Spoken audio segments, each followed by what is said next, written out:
Senador, muito obrigado por aceitar o nosso convite. E eu queria começar perguntando ao senhor exatamente sobre a possibilidade de algum tipo de alternativa desenhada pelo Senado Federal acerca dessa alternativa encontrada pelo governo para a derrubada do decreto do IOF, né, envolvendo a taxação desses títulos que antes eram isentos. Já existe algum desenho por parte dos senhores acerca de uma possibilidade de uma alternativa?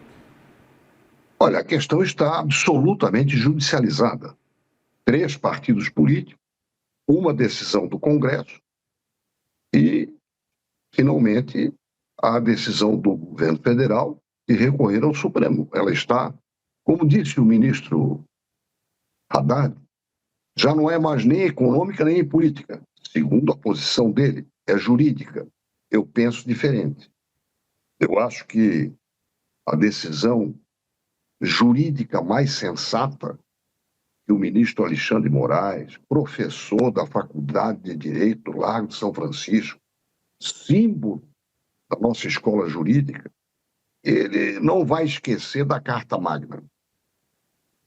A Carta Magna é de 1215, 810 anos atrás.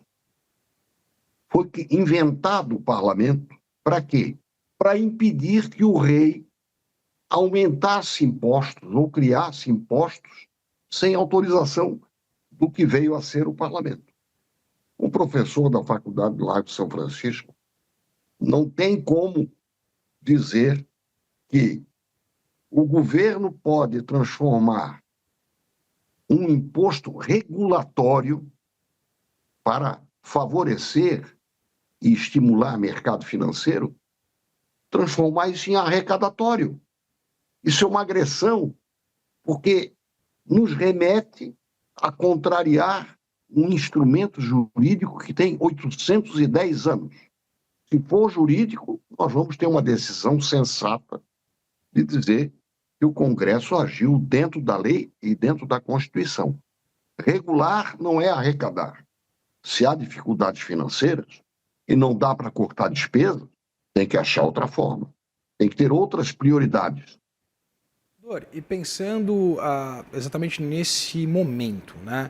A gente tem acompanhado exatamente um tensionamento bastante significativo entre o Poder Executivo e o Poder Legislativo a partir dessa decisão de levar ao Supremo Tribunal Federal a derrubada do IOF.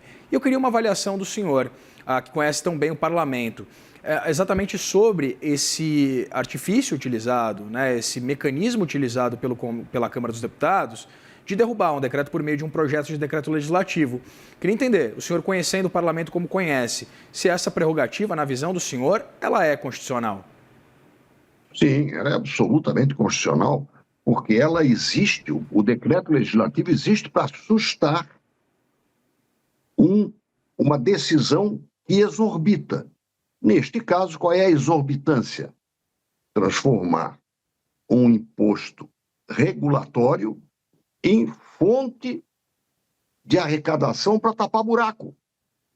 Isso é nítido. Aliás, o governo nunca escondeu. Olha, se eu não arrecadar mais, eu não vou cumprir a meta fiscal. Portanto, é porque está gastando a mais. E o IOF, Imposto sobre Operações Financeiras, não tem como serventia, como finalidade, aumentar a arrecadação. Ele tem como finalidade regular a posição do governo em face do mercado e do sistema financeiro. Por exemplo, essa questão dos juros das letras de câmbio que a senadora e ministra Tereza Cristina abordou há pouco. Ou seja, isso é uma fraude institucional. Pelo campo jurídico, eu tenho convicção de que o governo não vai conseguir derrubar o decreto legislativo.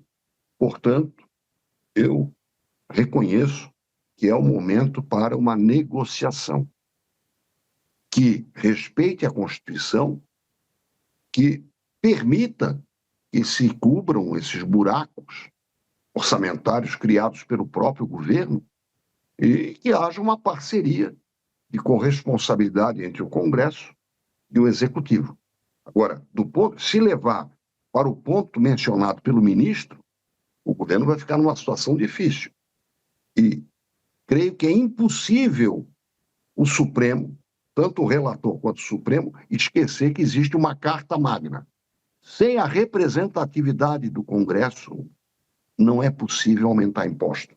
No caso, um imposto que não tem como finalidade suprir, dar fundos para suprir as despesas que o governo já fez. Senador, pensando especificamente no agronegócio, a gente tem a taxação das LCAs proposta, né, de 5%, temos a revisão acerca do seguro rural, temos também agora essas taxas de juros mais altas para o Plano Safra. Eu queria entender, na visão do senhor, quais podem ser os impactos para o setor a partir dessas escolhas e alternativas políticas adotadas pelo governo federal. Olha, se o governo aprova no Congresso 5% sobre as letras, cumpriu a lei e cumpriu a Carta Magna. O Congresso é corresponsável. Isso é o certo. Eu não estou dizendo que o resultado é bom, estou dizendo que é o correto. Respeitou-se o princípio jurídico da representatividade para a majoração ou criação de impostos. 810 anos de experiência nós temos. No caso do IOF, a lógica foi outra. Eu posso fazer por decreto. Eu não preciso do Congresso. O governo tentou driblar a Carta Magna, a Constituição e o Congresso Nacional. Olha, eu estou precisando de dinheiro porque gastei demais. Eu vou usar isso aqui, ó. Eu não preciso de vocês para aumentar o imposto sobre operações financeiras. Não importa se isso vai prejudicar mais os pequenos do que aos grandes. Isso não importa, eu posso. Só que é um drible, é uma finta, é uma fraude.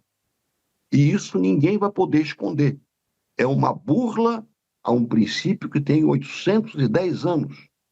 Criar ou aumentar impostos sem autorização do Congresso para tapar buraco do caixa, do cofre, isso fere um princípio jurídico firme. Duvido que o Supremo Tribunal Federal fuja disto. Pode até recomendar, como está recomendando, alguns ministros já estão recomendando, olha, façam um acordo, porque a nossa decisão provavelmente não vai agradar nenhuma das partes. Ao governo certamente não vai agradar. A gente pode então imaginar que pode haver algum tipo de comportamento por parte do Supremo Tribunal Federal, como a gente acompanhou naquela discussão sobre a resolução em torno da compensação para a desoneração da folha de pagamento, né, com a manutenção da desoneração da folha. Mas aí eu queria adicionar só essa pergunta, senador, exatamente a perspectiva do cumprimento da lei de responsabilidade fiscal. Entender exatamente a partir, por exemplo, de uma derrubada ou de uma não apreciação da medida provisória e, evidentemente, também do decreto do IOF, a quem cabe exatamente o cumprimento da lei de responsabilidade fiscal? Seria o governo, né? Mas o Congresso Nacional poderia ajudar o governo a cumprir a lei? Eu acho que ele ajudará dentro da lei, dentro da Constituição, às claras. Nós, da oposição, queremos saber se o governo não pode ajudar também a cumprir.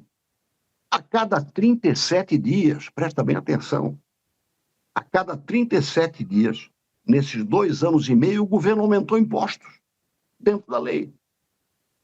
Às vezes com a aprovação do Congresso, inclusive. Só que agora, mais uma vez, quer dizer, não foi a primeira necessidade. Isso até virou rotina. Olha, estou precisando de mais um dinheirinho aí, só que dessa vez eu vou driblar o Congresso. Eu vou fazer por decreto. Mas regularmente, presta atenção, a cada 37 dias, durante 2 anos e meio, o governo federal aumentou a arrecadação via aumento da alíquota ou aumento da base imponível sobre a qual se impõe a alíquota, enfim, usou alguma forma legal de tapar o buraco. Agora ele usou uma forma inconstitucional. Por quê? Porque este imposto, que pode ser administrado por um decreto do governo, ele não tem a finalidade de arrecadar. Ele não é um cofrinho do neto que o mau avô vai lá e quebra. Não, ele não é poupança, ele é regulatório. Então, isto é uma fraude ao princípio do imposto e ao princípio constitucional de que o Congresso tem que aprovar. Nos outros casos, se bem ou mal, se fez bem ou se fez mal, fez dentro da lei, dentro da regra constitucional. Este, que não é o primeiro déficit de caixa do governo, teve como correção uma forma desastrada e inconstitucional.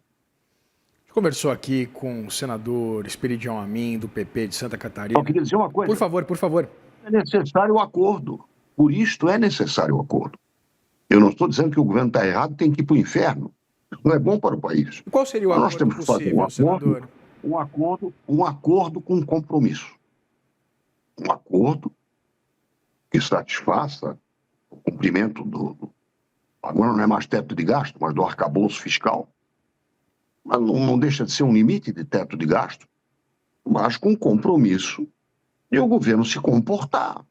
Porque a cada 37 dias você vir pedir dinheiro, porque gastou demais, já comprometeu. Isso não é responsabilidade. Isso não é bom para a economia.